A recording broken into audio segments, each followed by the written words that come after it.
अस्सलाम वालेकुम वरहमतुल्लाहि वबरकातुहू।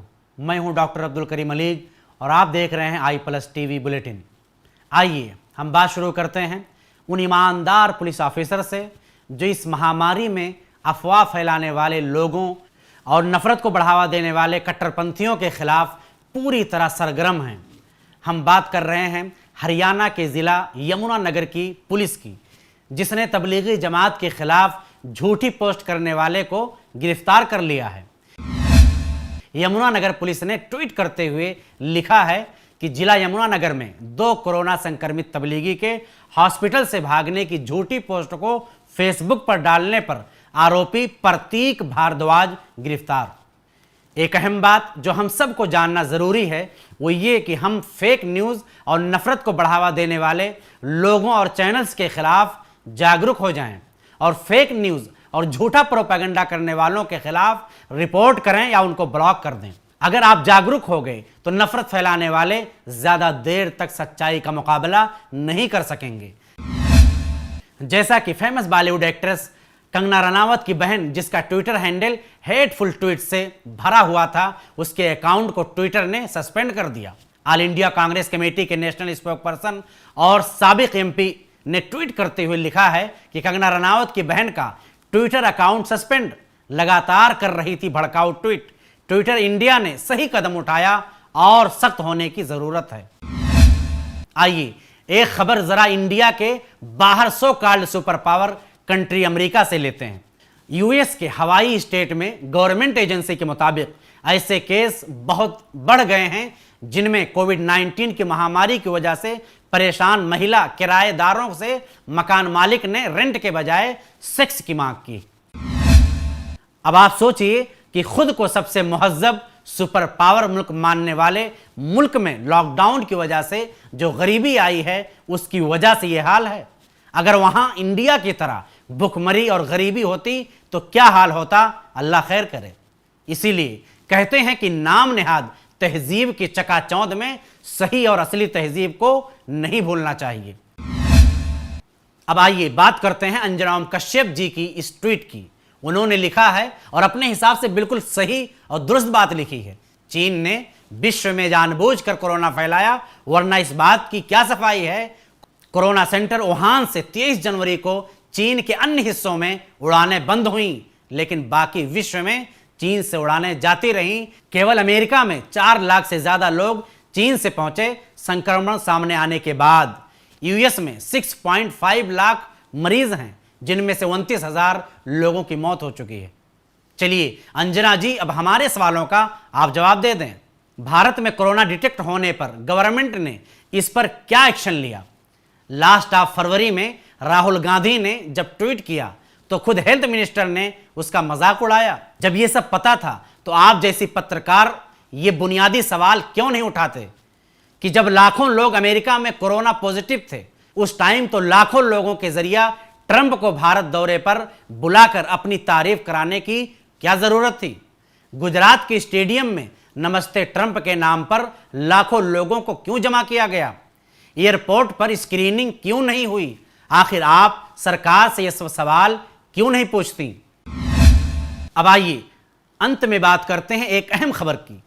देश भर में लागू लॉकडाउन और तमाम सख्तियों के बीच कर्नाटक के कलबुर्गी में गुरुवार को आयोजित सिद्धालिंगेश्वर मेले में हजारों की संख्या में लोग इकट्ठे हो गए। ये लोग सिद्धालिंगेश्वर मेले में भाग लेने के लिए इकट्ठे हुए थे। इंडिया टुडे की इस रिपोर्ट के मुताबिक जो आपकी स्क्रीन पर है, इस घटना का जो वीडियो सामने आया है, इन तस्वीर में लोगों को कंधे से कंधा मिलाकर रथ को खींचते हुए देखा जा सकता है। इस दौरान ना तो लॉकडाउन की कोई फिक्र की गई और ना ही सोशल डिस्टेंसिंग का ध्यान रखा गया। यह मेला कलबुर्गी यानी गुलबर्गा जिले के चिट्टापुर तालुका में आयोजित किया गया था। लॉकडाउन के बीच इस मेले में हजारों लोग इकट्ठा हो गए, लेकिन स्थानीय पुलिस और जिला प्रशासन ने उन्हें रोकने की कोई कोशिश नहीं की। यह मेला ऐसे दिन आयोजित किया गया जब कर्नाटक में एक दिन में कोरोना वायरस के संक्रमण के सबसे ज्यादा मामले सामने आए। गुरुवार को राज्य में 34 नए कोरोना संक्रमित मरीज मिले हैं। राज्य में अब तक 315 लोग इस वायरस के संक्रमित हो चुके हैं और 13 लोगों की मौत हो चुकी है। एक तरफ देश भर में 3 मई तक राष्ट्रव्यापी लॉकडाउन लागू है। कर्नाटक की बीजेपी सरकार लॉकडाउन को 30 अप्रैल तक बढ़ा चुकी है, लेकिन दूसरी ओर राज्य में धार्मिक उत्सव मनाए जा रहे हैं। विधायकों के बर्थडे में भीड़ जुट रही है। जब पूरा देश कोरोना से जूझ रहा है, करोड़ों लोग घरों में कैद हैं, ऐसे समय में धार्मिक उत्सव के लिए जुटने वाले लोग तो कसूरवार हैं ही। इसमें ज्यादा कसूरवार वो लोग हैं जिन्होंने उन्हें ऐसा करने दिया।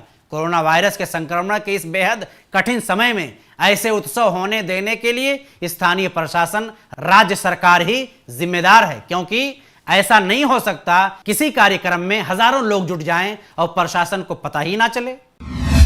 यहां पर सोचने की बात है कि अगर कोई मस्जिद दिख जाती तो रजत शर्मा और उन जैसे दीगर गोदी मीडिया के लोग प्रोपेगेंडा करके बातों का पहाड़ बना देते, लेकिन बात यहां कुछ और है। आइए आखिर में टाइम्स ऑफ इंडिया की एक रिपोर्ट पेश कर दें, क्योंकि गोदी मीडिया इसे नहीं दिखाएगी। कोरोना की इस महामारी में मुंबई के साकीनाका में जामा मस्जिद अहले हदीस खैरानी रोड साकीनाका ने एक बहुत अच्छा कदम उठाया है। मस्जिद की तरफ से लॉकडाउन में फंसे हुए 800 मजदूरों को रोजाना खाना खिलाया जाता है। साथ ही साथ मस्जिद की तरफ से आसपास के गरीब लोगों में राशन और चावल वगैरह फ्री डिस्ट्रीब्यूट किया जा रहा है, जो बहुत अच्छी पहल है मसाजिद की तरफ से।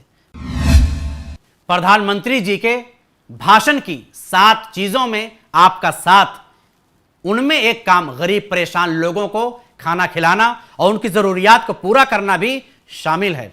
इस तरह के सामाजिक काम, लोगों को खाना खिलाने और उनके घरों में राशन पहुंचाने का काम बड़े पैमाने पर लोग कर रहे हैं। मुंबई के तकरीबन हर इलाके में मुख्तलिफ तंजीमों की तरफ से ये काम जारी हैं, और न सिर्फ मुंबई में बल्कि पूरे हिंदुस्तान पैमाने पर अगर गौर किया जाए तो ये चीजें आसानी से मिल सकती हैं कि लोग इंसानियत के लिए काम कर रहे हैं, लेकिन मीडिया इन कामों को कवर नहीं कर रहा।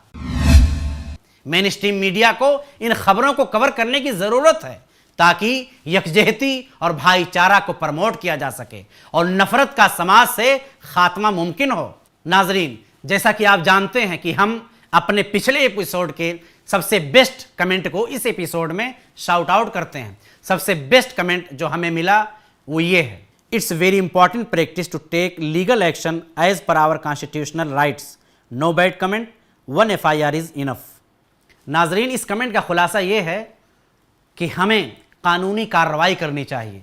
एक FIR काफ़ी है, गाली गलौज और एक दूसरे के खिलाफ नफरत फैलाने की कोई ज़रूरत नहीं। नाजरीन, हमारे i+ TV बुलेटिन को लाइक करना, शेयर करना और कमेंट करना बिल्कुल ना भूलें। लगातार इसे शेयर करें और जुड़े रहें हमारे साथ।